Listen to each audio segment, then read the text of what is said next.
Vi har inviteret Rolf Sundet fra Norge, og Rolf er professor emeritus. Og Rolf er jo kendt inden for familieterapiarbejde eller systemarbejde, som en, der har en klar stemme og nogle klare holdninger. Og jeg tænker, det vil vi gerne høre. Så Rolf, du har nogle plancher, og jeg skal give ordet. Tak, du kunne komme. Velkommen til. Ja, alt tak. Ja. My name is Rolf. As I said, I'm a professor emeritus. Emeritus means it's academia's way of telling you that you're going to become an old man. So that's a nice way of saying that you're old. Let's see. Can you hear me in the back okay? And I'm going to use PowerPoints. PowerPoints are heroin for lectures. We're hooked on PowerPoints. If you start using PowerPoints, it's very difficult to stop using them. And when you're getting old also, you need more structure in your life, and PowerPoint can help you keep structure. If you can't see all of it, I'm going to try to read. Yes. My background is that I'm a psychologist. I worked as a clinical psychologist since 1983. And then late in my career, I got a PhD and became a professor. That's another story about, you know, Danish bikers, the Hells Angels and those kinds of groups. Academia follows the same kind of principles as Hells Angels. You start as a hang-around, and you do all the dirty work, and then you're kicked up until you're sort of on the top of the hierarchy, and you're supposed to get the credit from those who do the dirty work.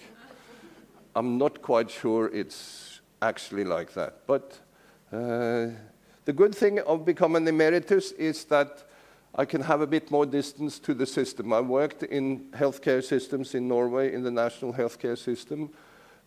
Actually, 21st of June, it's 50 years since the first time I set my foot in a psychiatric hospital. And that was also when I met the Danes, Danish students coming from the university in Copenhagen and Aarhus to work in a psychiatric hospital. So I learned about gammeldansk, schnapps, and hamburger rygg. Yeah, I've never eaten that. That was, and then I also got to know Danish parties, which was very nice. Okay, so that's a bit about my background. I'm going to do this lecture, and as there will be interviews and talks later, you can confront me later. I'm very fond of the word protest. Protest is a testimony that when I speak and you feel the protest arise, it's very important to put words to it, because first of all, it might be that what I'm saying is unclear, so it's a misunderstanding. So when the protest comes, we can clear up misunderstandings. Another thing is that I'm speaking from my experience is the Norwegian context in the specialist healthcare, and the age group that I work the most with is from 3 years to 30. So I work with most kinds of problems in this field. One of the things I haven't worked with is eating disorders. So I don't know much about eating disorders, except that I've been growing all my life.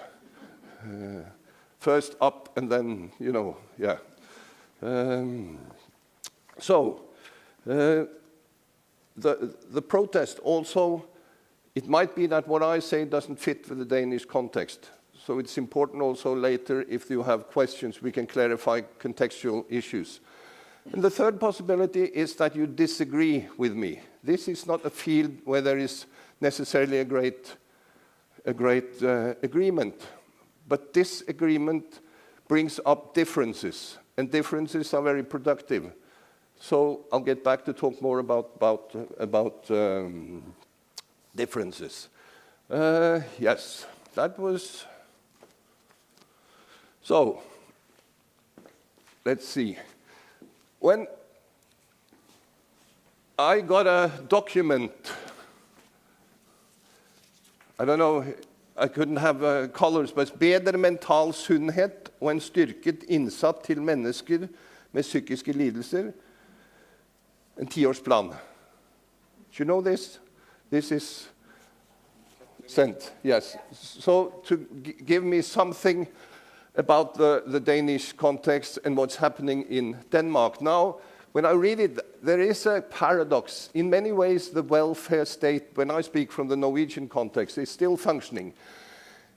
Economy has been good, not only because of the Norwegian oil, but this part of the world seems to me to be quite productive. There is low unemployment, and there are school and healthcare for everybody.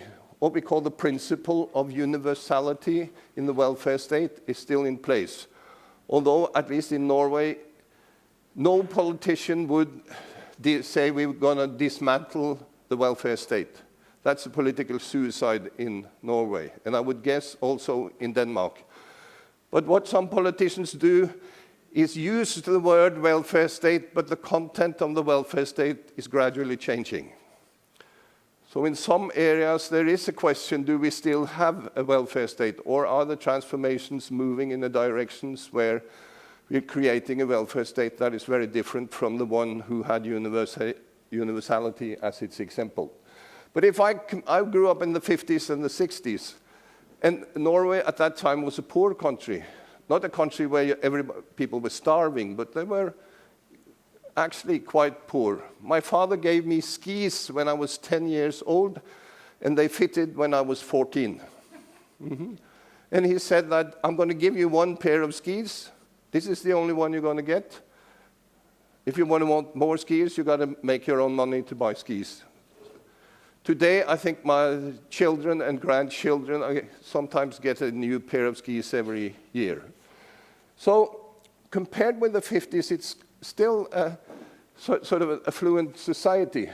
At the same time, there has never been so much mental unhealth and disorder. I found in that document 30% increase in hospital patients in Denmark. And in Norway also, there is a large worry about adolescents and youth and their mental health. So, what is the problem? I don't find any deep-going political analysis of why our society produces mental health in the scale it does. And I sometimes wonder if you ask the question why, that might shake some of the fundamental foundations of our society. I'm not going to answer this question. I think to answer why this is happening, we need a broad political analysis that involves much more than healthcare workers.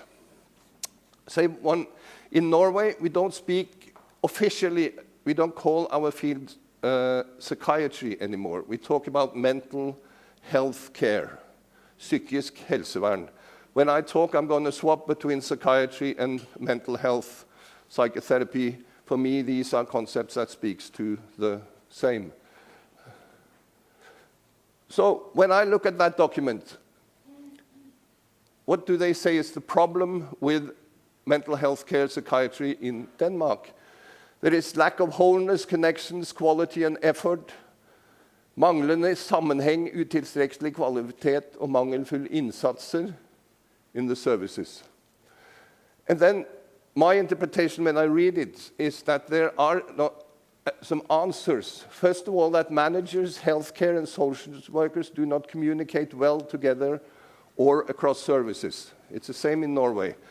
Bad collaborative relationships comes up as an explanation.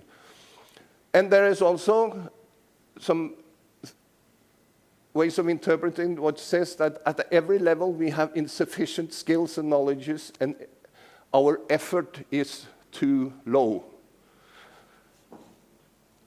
And implicitly, I sometimes feel in that document that people at every level does a bad job. If that is an interpretation of what is in that document, it's a very unnuanced and non-contextual view of the predicament, and it comes out more as an ideological move than descriptions of the real. at the same time, there seems to be something wrong or challenging in the field of psychiatry and mental health. I reacted to effort is too low. In Norway, people are getting sick of working in this field because the pressure is so high and the workload so high that we are creating mental health problems with our mental health care workers. But when I say these things, this is my interpretation, and it's polemic, if I might say. So, what they say more about the problem is that there is insufficient research and professional development, exemplified by lack of evidence-based guidelines for practice. So the solution is something called evidence-based guidelines, and I'll get back to that.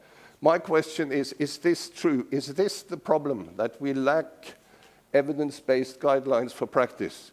I'm going to argue that this is at best an insufficient answer, that there are parts of it that is true, but it needs to be challenged. Mental health services and psychiatry does not have the repute, and the English word repute I'm translated from anseelse. And in Norwegian, if you go into an etymological dictionary and look at what does anseelse or repute mean, it means ranking people. It's creating a hierarchy. So does this document say that the problem is that we lack evidence-based guidelines and there is too little ranking? Do we need to be clear on the hierarchy? In Norway, as a psychologist, in the 80s, you were on the bottom of the hierarchy. Today in Norway, psychologists, clinical psychologists like me, are on the top of the pyramid. We are on the same levels as psychiatrists, and we are used to control other healthcare workers to see if they do a proper job. So I moved up the hierarchy from being a therapist who didn't really matter in the system except for the clients, to now be an expert where I matter in the sense that I control other healthcare workers. But my question is, has psychology stopped mattering for the clients? So, I have one claim and two questions. Evidence-based knowledge and greater repute is insufficient to create an equal, helpful, and humane mental health service in psychiatry. Parts of it are important, but it's not enough. And then there are two questions. What characterizes our society concerning organizing services and securing betterment? We need to look at how we organize our services. And what is seen as viable knowledge that can give us answers to our challenges. So there's both a question of organizing the services, but it's also a question of what is seen as knowledge. So I thought I'd talk a bit about the Nordic welfare state and the challenges that I've experienced working as a clinical psychologist. And what happened from at least the middle of the 90s, but it started basically probably in the 80s, is the idea of the free market economy. And so what happened in Norway is that although we were not part of EU, we opened up our field for everybody to come to work in Norway as part of the European market. So the free market economy and the immigration from the EU has led to increased pressure on the Norwegian welfare state because social security benefits from Norway is coordinated from EU countries. Mm-hmm. I mean, the immigration of workers has been very important for Norway. I mean, part of our economic rise is built on people coming from other countries, including Denmark, but also other Eastern Europe countries, for instance. So it's not an argument that people come and work with us, but it has done something with our economy. So the result is comprehensive welfare reforms with changes in the bureaucratic system administrating the welfare benefits. Because, for instance, I'm born in 1954. That means that people who are born in 1953 have a bit better pension than I have, who was born in 1954. They've reduced it. And if you're born in 1963, you even get less pension. And there are also new disability schemes and more that sort of try to regulate the expenses. So the mark of this development is bureaucratic changes connected to the ideology of neoliberalism and new public management. You could use other words to these organizational changes, but they have some specific patterns. Because suddenly terms like entrepreneurship and freedom of choice is primary. That each should have a freedom of choice. And the old terms that I grew up with I have a labor class background. My father was part of the labor movement. Terms like solidarity, unity, cohesion is in decline. And the focus is on the autonomous and enterprising individual. You should create your life. Go to school, and through school, our kids should realize themselves. So the autonomous individual is the all-embracing political reference point that all the political parties to the left or the right is going to have to deal with. In Norway, most political parties have sort of accepted the market economy into public services. An interesting question is there no difference between selling refrigerators and psychotherapy? What is the similarity between stereo equipment and psychotherapy? They are both products to be sold on the free market. So this reality involves the thought that all social justice achieved through the market and its mechanisms. My argument is that the neoliberal individual that this produces, it produces a certain type of individual, and especially those who are in need of mental health services, are decontextualized and generalized entities stripped of uniqueness. Is anybody here on Spotify? Yes. I'm a prog rock fan. I used to like the 60s and 70s prog rock groups. So then when I got Spotify, I put in Genesis, I put in The Nice, I put in Jethro Tull, and then I got all these bands, prog rock bands that I'd never heard of. They gave me all that was classified as prog rock. And then they started to give me playlists. So every Monday I get a new playlist, and it's based on my choices. And then I suddenly realized this algorithm had learned that I was a prog rock fan. So they defined me as a prog rock fan, and they kept sending me prog rock. Suddenly I was identified as part of a group. Now, when I look on my life, yes, prog rock is interesting in music, but I like jazz, I like folk music, I like blues, I like a lot of different kinds of music, but I didn't get that in my playlist. So what I had to do was to take a piece of paper, take a pen, and point at the word. The word was weather. I put that in the search, and I got music that was about weather. And I got all kinds of different kinds of music. So in order to escape being a decontextualized and generalized entity, I had to find the aspects that could be unique for me, and I did that by using a random word. You have shops, Coop. For a long time, they defined me as sausage eater. And they gave me free sausages. Then I got diabetes too, and I had to stop with sausages. And it took 6 months before they realized that, no, he's no longer a sausage eater. He's a salad eater. This is what happens, I think, when we start to create generalizations and say, you belong to this group, and in this group you're going to get this.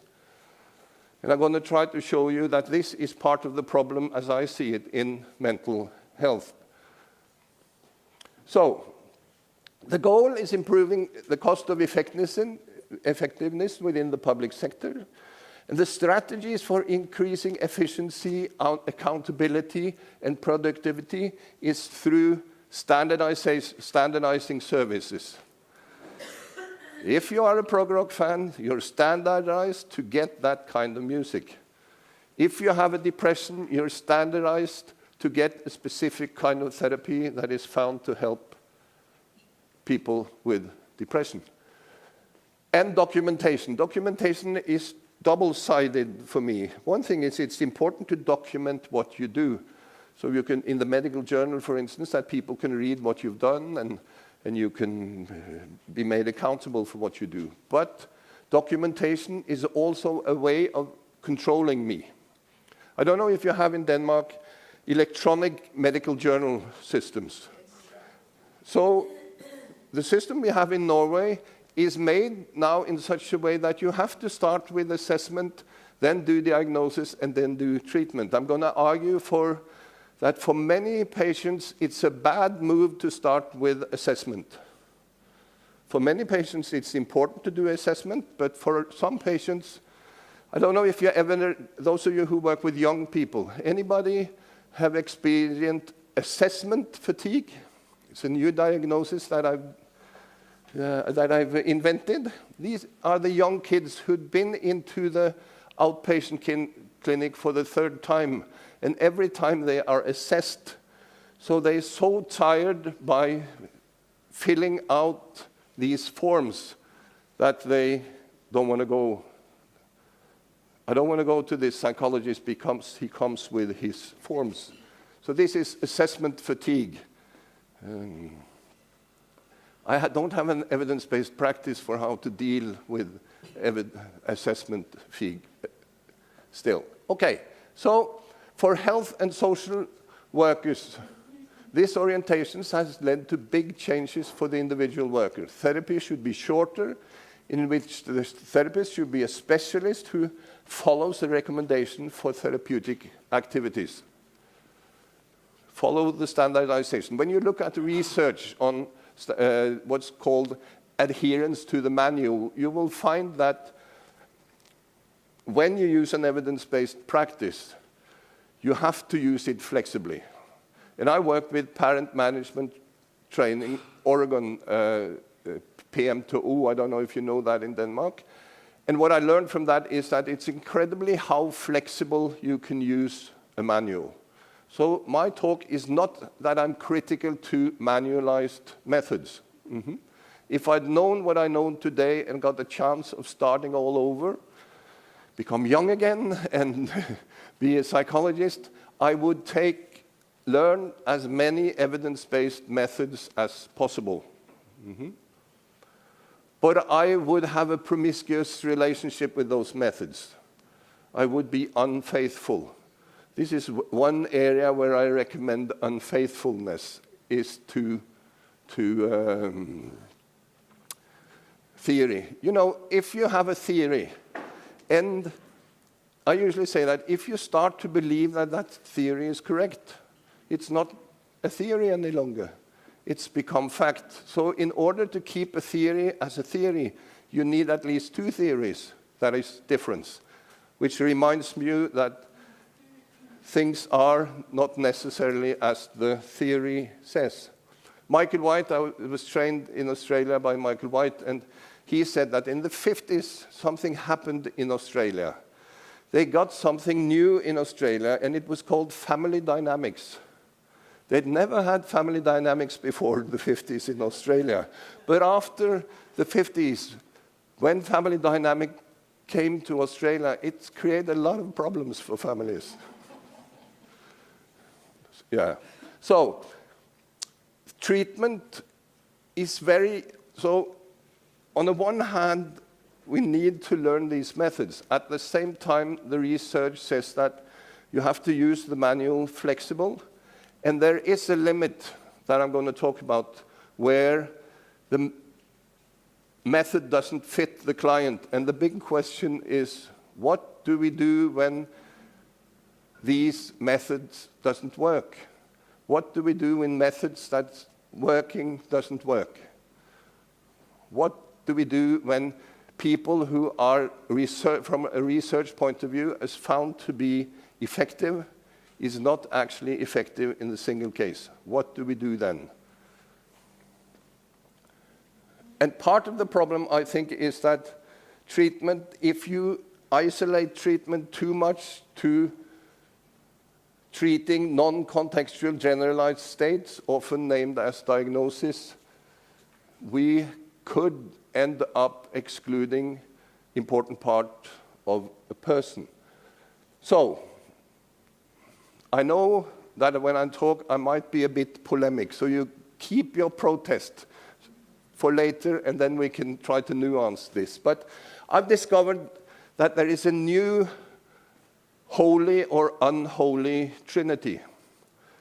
I'm going to be blasphemous, not towards Christianity, but towards how we organize the system. The new God that's going to sort of give us the Bible that we should follow is what I call the psychomedical model, the medical model, psychomedical. And I call it psychomedical because, at least in Norway, psychologists are trained now in a classical medical way, although what they deal with are psychological phenomena. But there is no distinction anymore, I think, between classical psychiatry and clinical psychology. And the fun part is one of the reasons why psychologists are now on the top of the hierarchy is that we early understood we're going to do what the doctors do. We're going to find something that only we are the experts on, because that's the argument for us being on top. So what is it psychologists discovered? That they could sell assessment. Assessment is what sets psychologists apart in these days, at least in Norway, that we more and more do assessments, and the cry from the young psychologists who started to train to be therapists is that there doesn't seem to be room to do therapy, and if they do therapy, it's very short. So, God, this is the new God. But any religion needs a savior, a Jesus. So the Jesus of this system is the randomized controlled trial. The experiment, you have two methods that you compare for working with a group, for instance, depression, and you have those who get one method, and the other method is the groups are established through randomization. So that is going to give us the answer to what to do. And then you need something to keep a bit order, a Holy Ghost. And that's new public management. My problem is that this easily could be an organization of control and subjugation, an individual freedom, and you have this paradox that I'm going to set you free, and I'm going to set you free by controlling you. It's a strange kind of freedom. So, evidence-based practice, what is it? The American Psychological Association has a principle declaration that tried to nuance what an evidence-based practice is. They say that there are three parts to it. You have to have the best research, then you have to have therapist skills and knowledges, and then you have client preferences. And these three areas need to be combined, and you have to take them into consideration when you do treatment. What is the best research here? What is the skills that you have as a therapist, and what is the preference of the client that you're working with? And in the beginning, I liked that very much. Now, over the years, I've had an ambivalent relationship to this. Now, I must say that for me, ambivalence is a positive concept. Ambivalence to me speaks to sensitivity towards complexity. So when a person is ambivalent, should I buy this, or should I buy that, or should I buy a third thing? Ambivalence, it speaks to, there are complex choices to be made. So the problem for me is an ambivalence. When a person is ambivalent, it means that this person knows a lot of all the kinds of differences that exists in the person's life. The problem is what to choose, but that is something else than ambivalence. And what constrains me from choosing is not only me and my personality, but it's also contextual factors. Okay, so let's look at possible problems with this view of evidence-based knowledge. It's what I call the hierarchy problem. Very often, things like this is read as a hierarchy. The most important thing is the research. The second most important thing is therapy skills. And the least important is client preferences. I'm not saying that this is implied, but very easy. I find in discussions that people say, but the research says, oh, okay, the client doesn't want to do exposure training for her or his anxiety problem, but best research says that is the best method. So we should go for that. And I worked with kids who refused to do systematic exposure training. And when the parents are instructed to make the child be willing to do the exposure, there is quarrel between parents and children. And then the parents come and say, we're so tired, we can't do it. Our whole family is ruined because we're supposed to force our child to do this treatment. And they even talk now about going to complain to the child welfare services that we are not proper parents because we can't manage the child. I don't know if you have these kinds of situations in Denmark, but in Norway we have them. Okay, so let's see, sorry. So it's important to not see these three things as a hierarchy. And if we should make a hierarchy, I would turn it on the head and say the most important thing is the client preference, then the therapist skills, and then we can look at the research and see what can research offer us. But still, I'm not sure that the idea of a hierarchy is good. So then the next is what I call the best research problem, or RCT dominance. There is nothing wrong with randomized controlled trials. It's a fantastic research method, because what an RCT tells you is about a group level. RCTs tell you what happens when you give cognitive therapy to a group of patients who have the diagnosis of depression. Very often you find that at best 60% is helped by the method, 40% is not helped.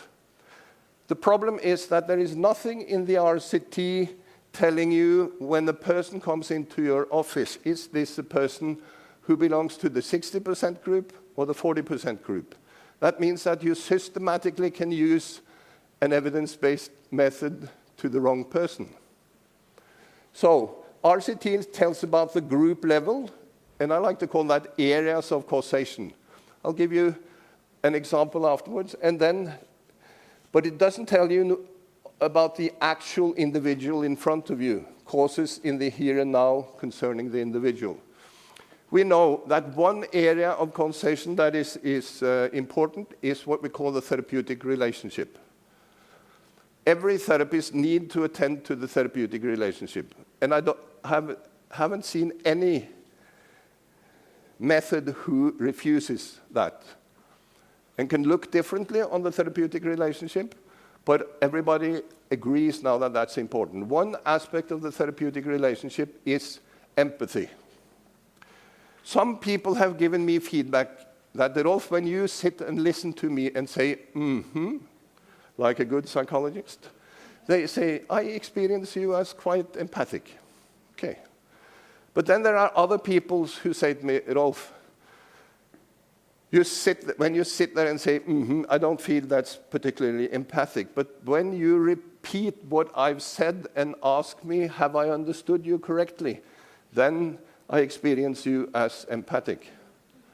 Then there is a third group, and that's those who say that you can as much as you like. You can repeat what I say as much as you like. But the only times I've experienced you as empathic is when you do what I tell you to do. It's the mother who says that if you want to help us, you have to go to the school and tell the teacher that he should behave like a grown-up. And I said to the mother, have you told him? And she says, yes, I told him, and he was very angry. And I say, so that means that if I should talk with a teacher, I shouldn't mention concepts like behaving like an adult. So I know, because I've worked a lot with these kids who fall out of school, is that I usually say both to parents and teachers that generalization is overrated. The word is not created in such a manner that if there is a change in the family, there will be change in the school. So I say to the teachers, you can't expect that family change does not necessarily lead to change in the school. And I say to the parents, it's not as easy as if there is a change at school, everything's going to be okay at home. You have to work at issues that is relevant to the home, and the teachers has to work at those themes and situations that is relevant to the pedagogical situation. And I have to move in both those contexts. And if I take side on who is the bad guy, then I'm fucked, to use a very concrete word to that.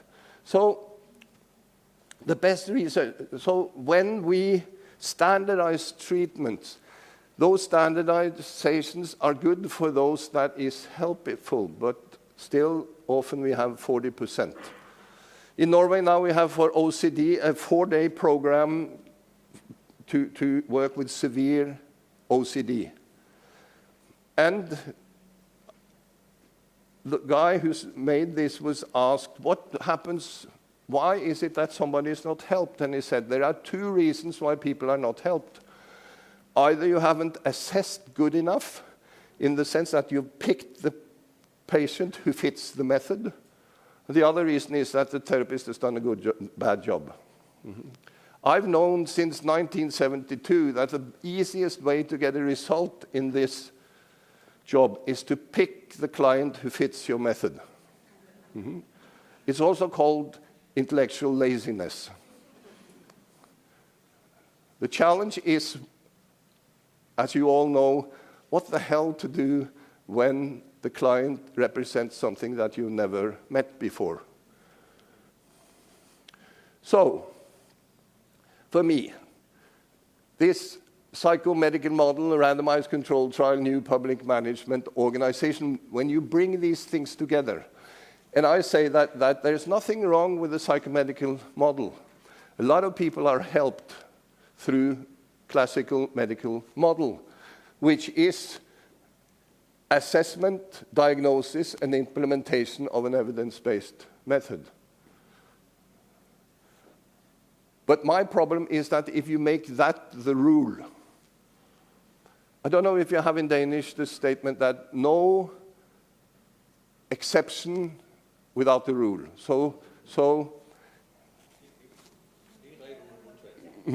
Yeah. Ingen regel uten unntak. That means that there is a rule, but then the exception becomes the deviant, the problem.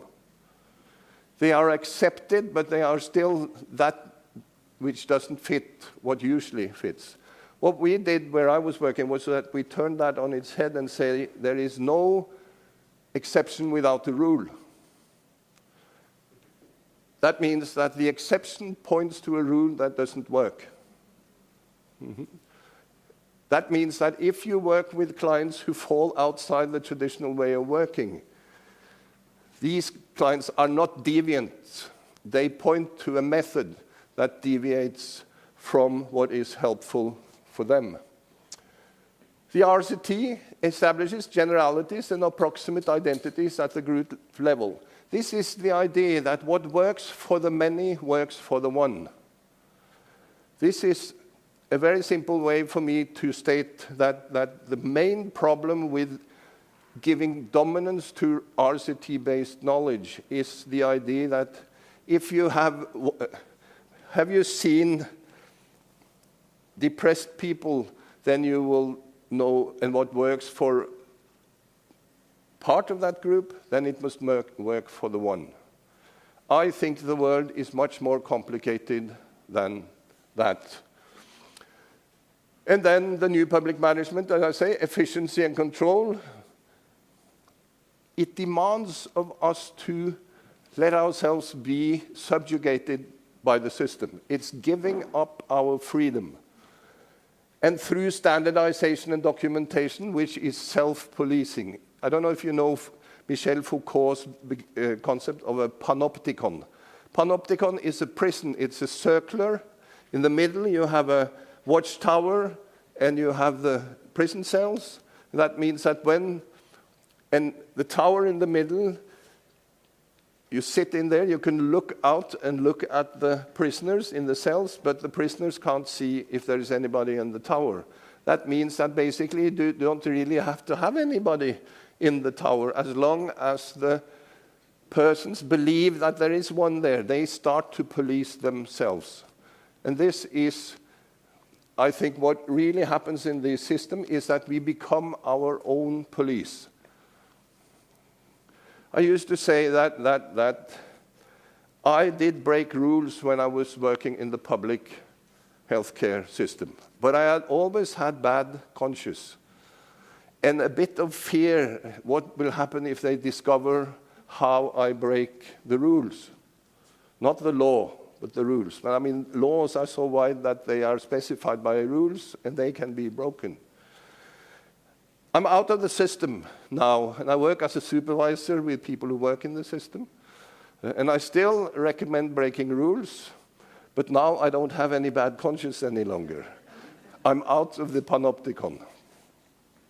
Okay, so what is the consequences of this? There are no places for outliers who do not fit the method, or at least it's very, in Norway, in psychiatry and mental health, we have had this culture that when the client becomes better, we explain that with our method. When the client is not getting better, we're explaining that with the client. And I might insult somebody now, but the last concept that I see is very popular in describing why parents, for instance, doesn't really manage to do what we want them to do, is that they lack something called mentalization.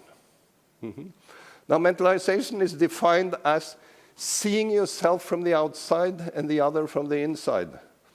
So that means that if you say that this mother is not ready for supervision, parental supervision, because she lacks mentalization, for me that's an example of lack of mentalization on the part of the therapist, because what you do is you see the mother from the outside through a theoretical concept, mentalization, and you experience yourself probably a bit frustrated that mother doesn't take the psychoeducative instructions that you give. So if I should be really rude, I would say that one of the main problems in mental health care and psychiatry has been our lack of mentalization. That we are organizationally struggling with mentalizing the people we are meeting. And on a personal level, I know how hard it is to mentalize another person. I could start with my partner, for instance, but also my children would certainly have had experiences where their father wasn't necessarily very mentalizing. And you could go, I live in a city where there are some parking problems, so owners of cars does not experience me as mentalizing. Probably they experience me more as aggressive. Yeah, so we're all in the glass cage here. But the problem is that I think the system limits the autonomy of both service users and therapists, and we create deviance. I usually say that I worked with this now for 50 years, as I said in 21st of June, and I've never met an unmotivated patient. What I've met is a lot of people who are motivated for something else than me. But that is something different. And it's a good place for start psychotherapy. Clients who are motivated for something else than me is a very interesting and creative start point for how to do therapy. But it means that you have to make that psychotherapy together with the person in a collaborative manner. Last unmotivated person I met was my mother. And that was in her funeral. She was dead. Not to say anything bad about my mother. She was over 80 years old and time was to go. And she was no more motivated. I even tried to talk to her and there was no answer. And usually I used to get answers from my mother, just as you know. So it's easy to externalize the other as the problem, not fit for treatment and so on. So that means that a rich language that finds aspects of the service user as the research for lack of fit with the method. And this is, I thought that I could start in this job helping people to change, and then I realized that in order to do that, I have to change. And I don't like change. I think it's very hard to change. But then, luckily, I met clients who have helped me change. I had a mother who we used to ask the families who came to us, these were families who tried treatment before. So we used to ask them, is there anything that I shouldn't do, and is there anything you want me to do? And the mother said, please, could we stop this exposure thing? And for me, at that point in my career, I believed that that was probably what we needed to do. So I asked the mother, is that possible? And she simply said, yes. Just do it. Just drop it. And I said, yeah, but what should I do then? Because that's what I can do. And she said, we've had this thought that our daughter has been under too much pressure. So would you be willing to argue with the school to take away all pressure? Just everything. And I said, and this was because I had experiences that following the family was more helpful than following some kind of idea that I had. So I said, yes, let's try that. And it was a hard work, but in the end, the girl was back in school in the classroom, and I asked her, she was 14 years old, and I said, what was it that led you back to the classroom? And she said, my desires became greater than my anxieties. So for those clients you meet who don't want to do systematic exposure training, remember that life is exposure. And for young kids to follow what they desire sometimes overrules their anxieties. But that means that you have to be less concerned with pathology and more concerned with what is these kids actually want to do. And the big question is, have we created a society that allows kids to do things that fall out of the ordinary? For instance, where the hell does the idea come from that everybody should go to school until they are 19? I usually say that in Norway, I'd like to introduce child labor. That some kids might profit from starting to work in a factory when they are 13, 14. Not as a training situation, but actually get paid for work. And then I realized that that society is gone. It doesn't exist anymore. And maybe that's part of the problem, that we have created a society that has very specific demands of our kids on what they should do in order to be proper workers for the private concerns that need them. That means that the group that I at the moment think is very spoiled are the private sector, because they think that our job is to give them workers who fit their production line, whatever that is. So I think it's time to demand that those who supply jobs need also to supply jobs that fit people, not the other way around. I know that's an unrealistic dream, but it's important to say to people who work in the private sector that you are a bit spoiled. And if you don't find workers in our country that fits, we can always find them in another country, which is good for them who needs jobs, but it's not particularly good for our youth, I think. I know this is political statements that you don't have to agree with, but they need to be said out loud, I think. So what I'm concerned with is that the unique, the not known, and the not met before is easily excluded. I would like to have a system that is with multiple diverse models. Service users and therapists must be allowed to organize their practical work and its contents in a multiplicity of fitting ways. We need a plurality of ways of working, including evidence-based methods. We need to abolish the evidence hierarchy of methods and establish a relationship between the research methods and the generated knowledge in a network manner. Michael White had this idea of creating thick descriptions. We don't need an evidence hierarchy, but we need different methods that produces different kinds of knowledge that we can create richer and richer descriptions of what concerns the individual person or family that we meet. And we need organizational and managerial contexts of the therapeutic work must allow for the autonomy of the professional on how to act, only constrained by the response of the service user. Anybody using FIT? Feedback in, yes. FIT is one way of many ways that we can be constrained by the response of the service user, which I think is important. So, an overall conclusion so far, the psychomedical model, that means assessment, diagnosis, treatment, the randomized controlled trial and standardized patient pathways are insufficient for creating a just and productive mental health care system.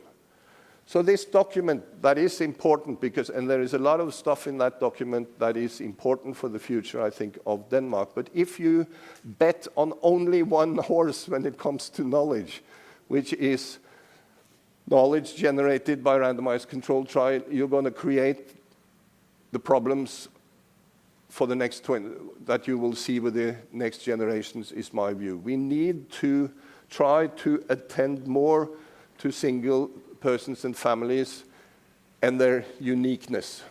So I think that these are only elements that must be used contextually within an organization defined by diversity and a strong focus on difference and uniqueness of persons. And that this individuality and uniqueness shows itself in the relationships and context. This is important. I said that the neoliberal individual is a generalized individual, defined as customer, prog rock fan, sausage eater, or whatever kind of group you are placed into, depressed, manic, whatever. But there are, I think, probably, when I look back at, for instance, depression, there are certainly things that are common to a person with depression, but they are always expressed in some kind of different manner that I need to attend to. So, just quickly, this on the societal level, I think that this is the definition of politics that I like. Those relationships and activities that reflect power and value differences and which influence critical decisions about the distribution of resources, rights, access, opportunities, and status. What we've created in Norway is a specialist healthcare system where there are some criteria to get into that system. If you don't fulfill those criteria, you can still get help, but then you go to the municipality. Guess what's happening in Norway? with psychologists who are trained in doing finer and finer assessments, it becomes easier and easier to say that this person does not belong to our group, so the municipality have to take it. I don't know how it is in Denmark. If there is anybody who works in the municipality, keep asking the question, what do they do in that other system? And when you go to that other system, that system says, what do they do at that? They ought to do this. So I used to work in a team where I was supposed to supervise people who was working in the municipality. So they thought, Rolf is a clinical specialist in psychology, and I'm going to go to the municipalities and tell them how to treat the patients that we have treated, and we have reached the level where we said that they are finished at the specialist level. It doesn't mean that they are well, but we reached the level where we think that we can't work with this anymore, and the municipality should do it. Mm-hmm. And so sometimes what happens is that when I get back to the municipality, some people get so sick and in crisis that they go back to the specialist healthcare, and then we have a new sort of circle, round and round, with bad music too. So what I discovered was that I, as a specialist, in order for me to do supervision with the municipality, I needed supervision by the municipality on what it was like to work in the municipality. Because in the municipality, they were working with things that they didn't work with in the specialist healthcare. That's why they were sent to the municipality. So the idea that I, as a specialist, could go and tell the municipality what to do was a myth. It was a hallucination, thinking that because you're a specialist, you know more or less everything. So evidence-based methods as the obligatory method means that those who fit the methods are placed at the center. Others are marginalized. This is I can't say that word, politicization, yeah, to make it into politics. So in order to be of help, we, the family team that I was working with, we ended up realizing that in order to help those who wasn't helped in other systems, we had to start to break rules. We didn't do assessments, or we demanded assessments where others said we shouldn't do assessment. They said we should stop after 12 months. I still have a client that I'm working with. I've seen him for 13 years. That's 12 years too many.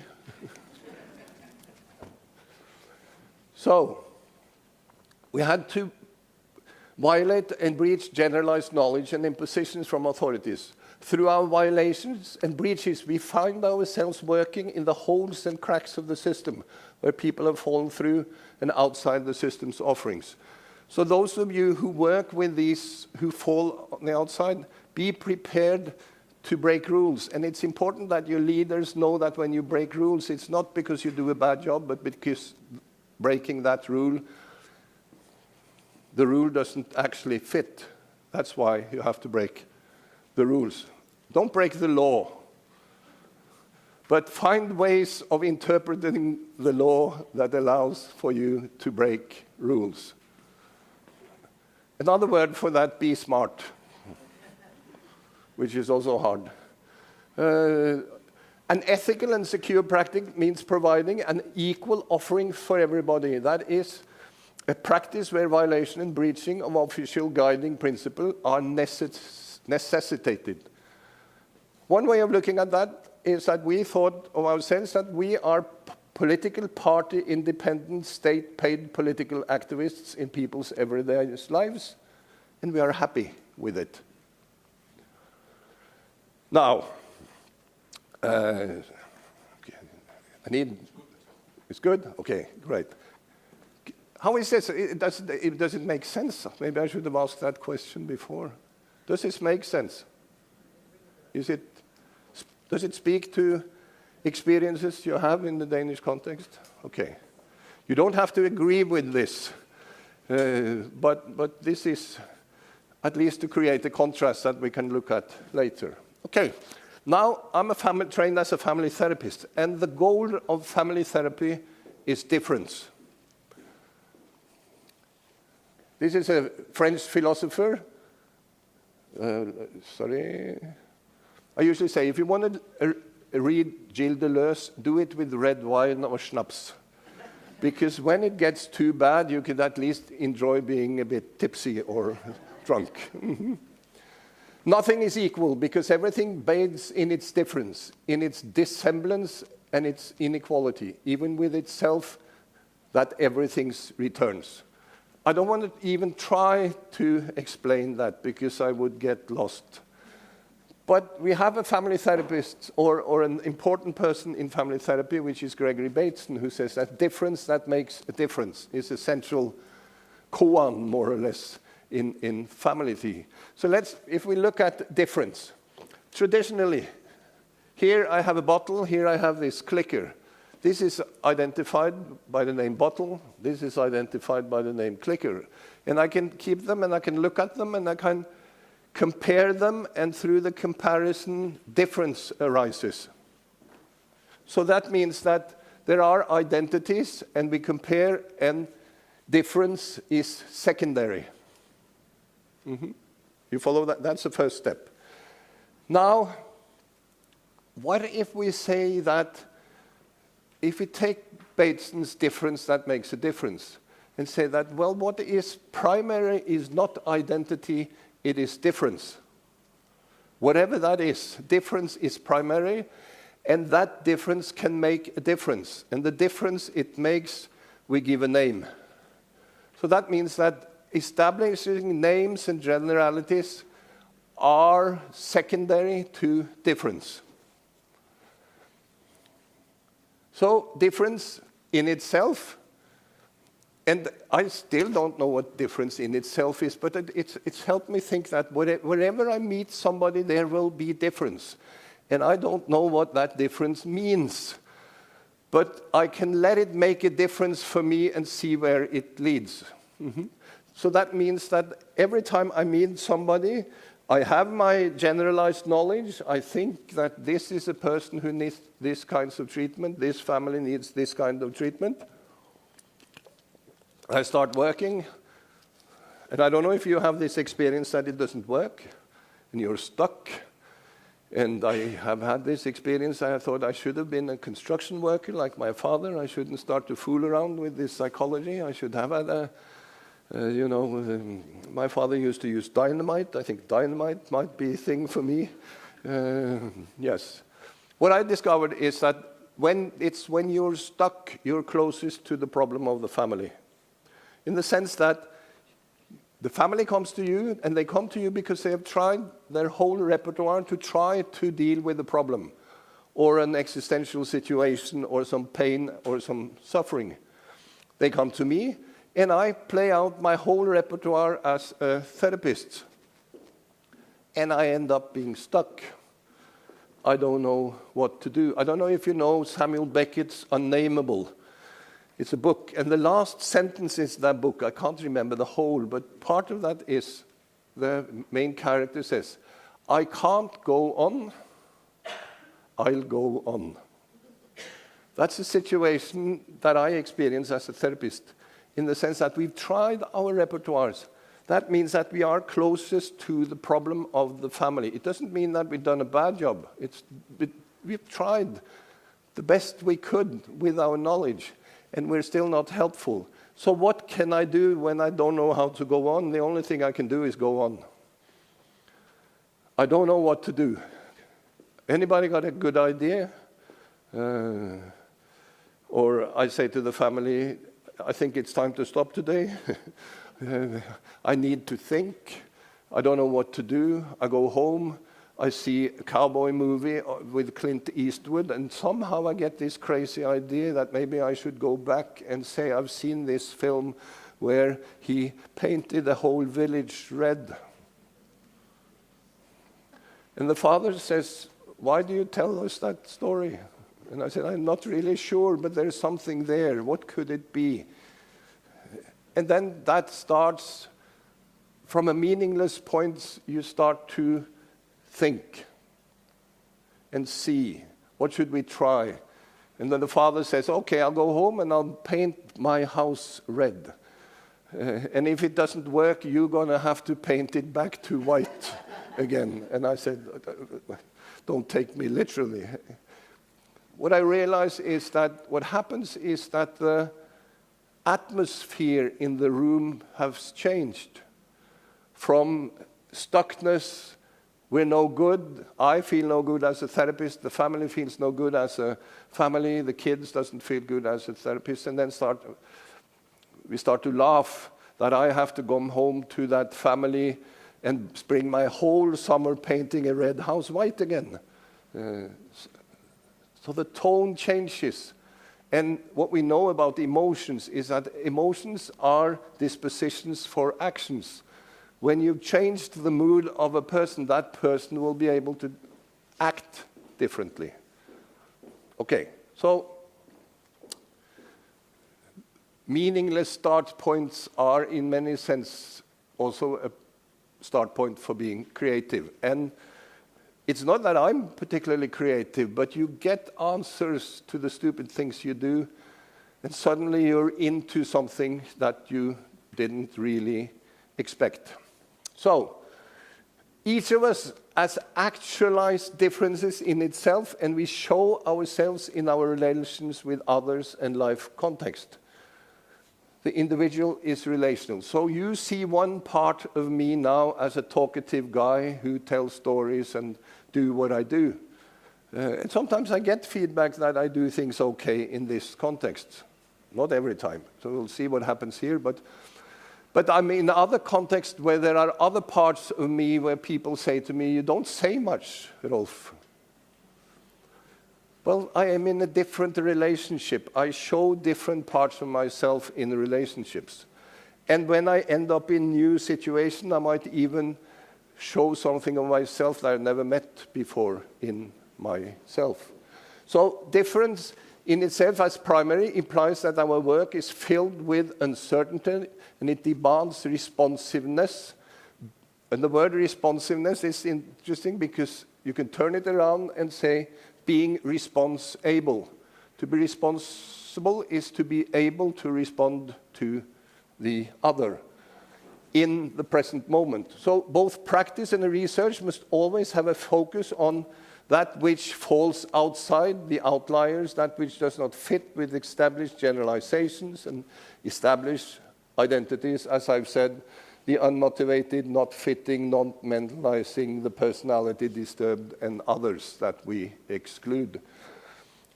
Nietzsche has a word called the return, eternal return.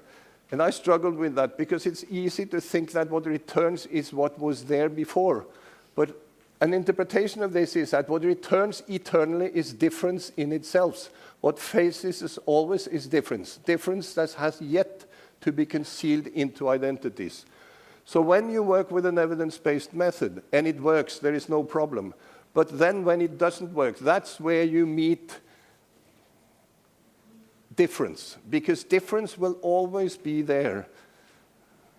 If not, that means that we sooner or later should know everything and call ourselves God.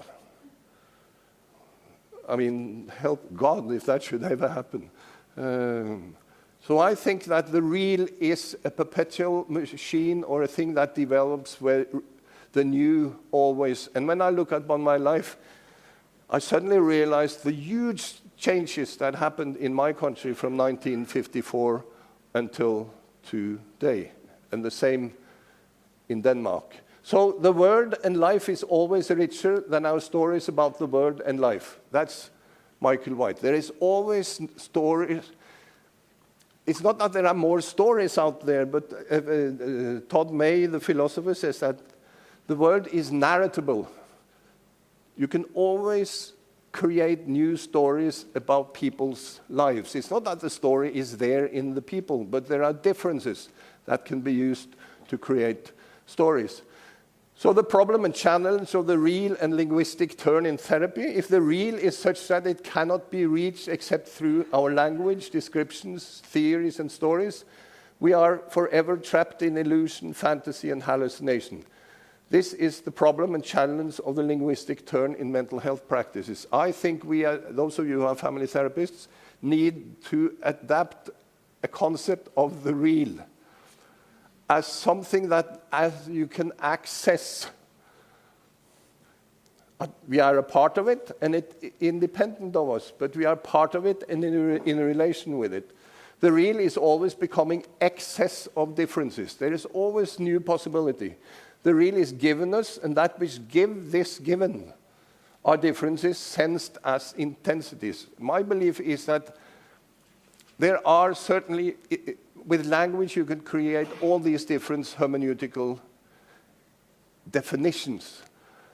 But I still believe that my contact point with the real is emotional, in the sense that I attend or feel.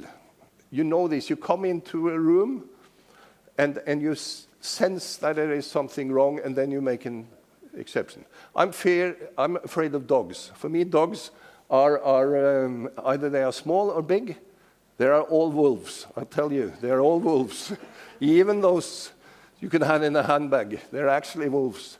Then I have a couple of friends who have a small dog who is probably the most neurotic dog I know, who has been badly treated by prior owners. So they come to me and visit me, and they bring the dog, and they know that I'm afraid of dogs. So what I experienced was that this dog sensed my anxiety, and I sensed the dog's anxiety. So we were very sort of, both of us like this, and I could put my hand down, and it was sniffing. This dog has never been on the lap of anybody except her feeding mother and father, and now on my lap. It's like this dog realized that this guy is actually just as afraid as I am. And I realized that this dog is probably just as afraid that I am. So we have this in common, that we need to attend to our anxiety. And we have a trusting relationship, we are bonded in our anxiety for him, humans, and me, dogs. But it's the sensing, I think, that brings us in contact. And these intensities that we feel we can actualize in language. I mean, language is about talking with people. So, lastly, collaboration. This is the fertile 3-4 minutes, and then collaboration is the fertile ground. What was that? What is collaboration? To establish collaboration, you need to establish turn-taking. You know this with the infant. The child does, you respond, and you have this dance. You could call it proto-dialogue, mutual responsivity. When this dance is established, then you start to negotiate intentions, goals, what to do together. I learned this from young kids who came to me, that I just had to give up all the anamnestic questions and see, I need to do turn-taking with these kids. I need to find out what is their interest. And then we could, after a while, not with everybody, but at least start to talk why they were coming. And then we could put difference to work. So to collaborate, you need to start turn-taking.